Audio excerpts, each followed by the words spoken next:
Right. Do you want me to still speak into the microphone? As a technical point. Yes, it helps us to hear. I can project though.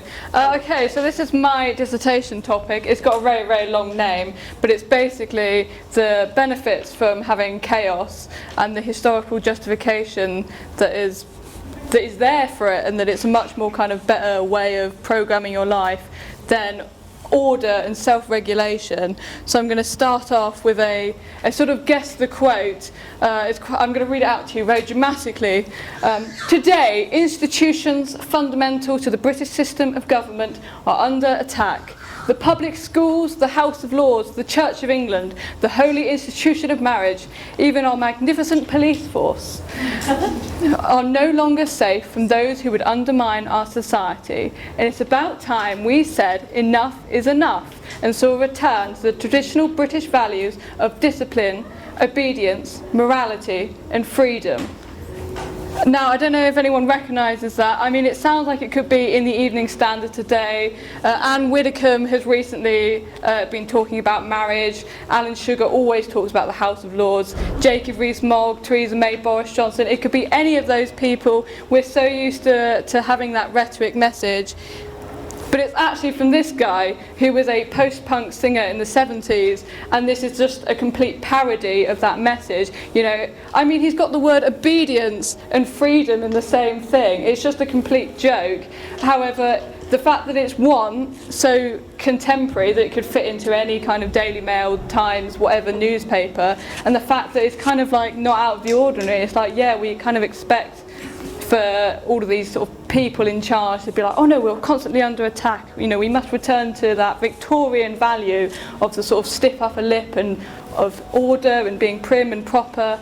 That it's really become inseparable from parody because it's so extreme. And so normally when you get sort of extremism, there's some other idea lurking out there that they're trying to sort of fight against. And this idea is of chaos. And lovely, lovely chaos, and what it's achieved for us so far. So this message has been pushed quite far. And so we had this lovely figure originally called the gentleman, and it was this amazing, lovely, aspirational figure that the best born did not always achieve, and that even the lowest of all the people could rise up. So we can have soldier gentlemen, sportsman gentlemen, religious gentlemen, and it was a really great thing of just being a sort of nice, decent person. However, with this kind of rhetoric, we've started to get this really horrible stereotype of the gentleman, of someone who is rich and entitled, and as this video is going to show you, lots of people like to make a mockery of the gentleman now. Will it play?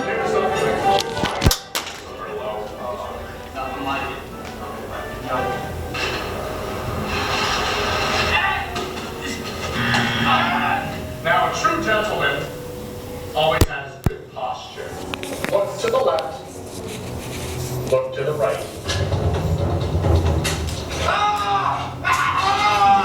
Gentleman never drops his dick! Let me see your tits, fat bitch. The fuck up! What the fuck was that? You're a good snap nut. Wow. That's a powerful grip. You play tennis, boy? Ow! Ow! Ow! Hey! A true Australian. Hey! And when Donald Trump, bless his heart, said, build the wall. Step on through, my lady. There you go. Build the wall. 3 words that changed my entire life. If you don't like them, keep them out. When mosquitoes come into your house, what do? You either kill them or put up nets. Kill them, I say. Kill them, I say. That's what I say too, my friend. Basically, everyone fucking sucks. And nobody's really a gentleman. Here are the scores. My wife is gone. So in that video there's obviously a bunch of comedians sort of hopefully anyway you were laughing a little bit, sort of pretending to be that gentleman stereotype. So they were, you know, races to chase the bill, to look after ladies correctly, but it very quickly devolves into violence, backstabbing, chaos, fighting. Later on in that video they shock each other with sort of dog collars and really just sort of beat each other up. And that is really a part of the stereotype and a part of the lifestyle of the gentleman too. And so whether you think you're really posh and being prim and proper, you sort of always go back to a bit of backstabbing and a bit of chaos, which is actually has always been a part of British culture. So this quote here was taken in ancient Roman times when the Roman Empire was starting to be introduced to Britain, and so they were the sort of first people to look at British people in that sense of the other and really kind of deconstruct what the hell this sort of weird island was. And it's just a sort of fleet of contradictions and juxtapositions and dichotomies. I particularly love the line, "the love of freedom without the spirit of union," which is of course horrifically relevant to our kind of in and outward membership of the European Union, where we want all the benefits still but don't want to actually help people, and that was still present way back in the ancient Roman times. I have another thing that I love about this is the idea of valiant barbarians, and you don't think that there is one, because at the heart of it a barbarian is a horrific violent criminal and stuff, but we've actually as a nation have always really loved violent criminals. So this is a guy called John Shepherd, and he basically got some petty theft and then broke out of prison for about sort of 5 or 6 times and became a sort of national sweetheart. So these portraits were done by royal artists. They now sit in the National Portrait Gallery with pictures of the Queen and celebrities, in the lovely heart of London. And he was a massive celebrity. When he was eventually executed in the 1700s, a third of London's population came out to see him. There were merchandise vendors. You had to pay to go and visit him in his prison cell. And so the artwork around him is incredibly respectful and beautiful and full of admiration. He's beautifully sort of highlighted in sort of lovely halo of light, and his shackles look more like sort of fine jewellery than actual kind of horrible things that are chaining this man to his death. I'm going to compare this now with a sort of modern Jack Shepherd. This is Danielle Corns, who was involved in the 2011 London riots, and compared to John Shepherd, her crimes completed are walking into an already looted shop, picking up 2 left-footed shoes, taking them out of the shop and putting them on the pavement. And then she walked away. She also tried on some ski gloves and put them down as well. However, because she was such a sort of weird image of her just in these skiing gloves, they were on the cover of every tabloid paper, every kind of national news network and stuff, and everyone was really kind of excited about catching this weird, mysterious lady. And so her image, this image of her on CCTV, was publicised absolutely everywhere, and she became a face of the London riots.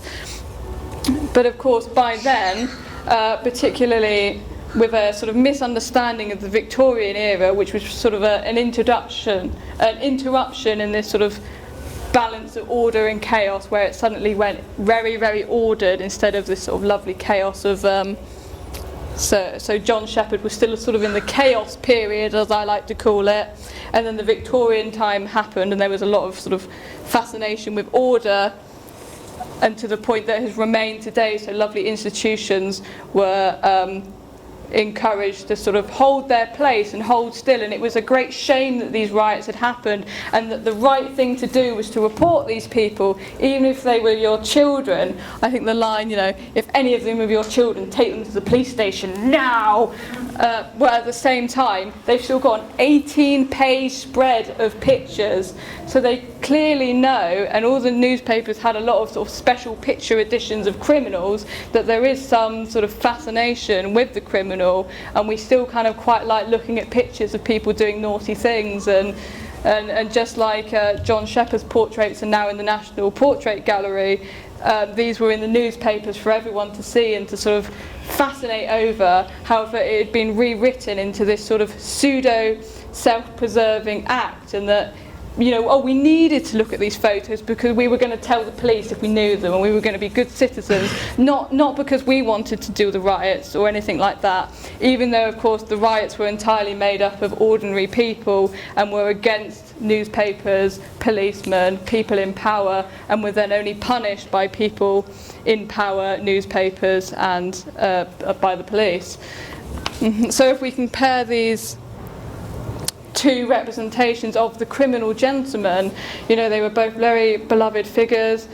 They both have a sort of lovely sort of string of light. They're both weirdly connected by sort of mysterious pieces of handwear, from Danielle's sort of skiing gloves to John Shepherd's lovely sort of golden shackles. But of course, he gets a lovely sort of rewarded, romanticised retelling of his stories. There's fashion companies named after him and his portraits everywhere, and you get postcards and all of this stuff, and she got a horrible grainy image in the Daily Mail, and that's all we can remember her by. And it's seen again, this is something that I saw just before I started writing my dissertation, back home when I was coming home from the tube last night. And you know, that's quite a shocking title, and it's making you feel sorry for this poor guy that, you know, got held at knife point or whatever. But when you really think about it, this is just Robin Hood. He's got a 75k watch, and he was in a 200k Bentley. And he was attacked by these group of 4 lads in a rougher area of London that would probably have never seen 75k if they all worked every single day of their lives and then put their whole salaries together. You know, and so now we're being told to feel sorry for, you know, King John and all the people that Robin Hood stole for. And it's like, well, hang on a minute, I think something's gone wrong here. And you know, we're meant to be sort of, you know, Robin Hood was one of our only native fairy tales, and certainly our oldest, and in the past people brought the message of Robin Hood close to heart. There's so many kind of real life Robin Hoods from that era, and now it's sort of weirdly, horrifically swapped around, and it's like we're throwing all the Robin Hoods in prison, and what's going to happen?